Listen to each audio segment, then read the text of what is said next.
এবার ইসরায়েল ও মার্কিন রণতরীতে ইরান সমর্থিত হুতিদের দফায় দফায় হামলা, পারমাণবিক যুদ্ধজাহাজ কেন পাঠাচ্ছেন ট্রাম্প?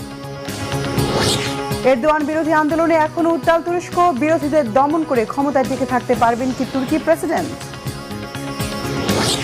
নিজের সিদ্ধান্ত নিয়ে কাজ করে বিশ্বে ঝড় তুলেছে চীনের তৈরি মানুষ। কি এই মানুষ, কেন একে ঘিরে এত আলোচনা?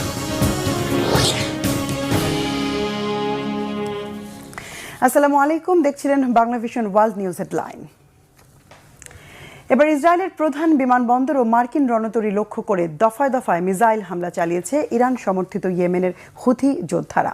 তেল আবিব ক্ষেপণাস্ত্র প্রতিহত করার কথা জানালেও ইয়েমেনি যোদ্ধাদের দাবি হামলা সফল হয়েছে। এছাড়া রেড সিতে যুক্তরাষ্ট্রের বিমানবাহী রণতরীতেও সফল হামলা চালানোর দাবি করেছে তারা।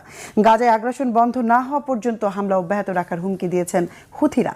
এমন পরিস্থিতিতে রেড সিতে পারমাণবিক বিমানবাহী রণতরী মোতায়েনের নির্দেশ দিয়েছেন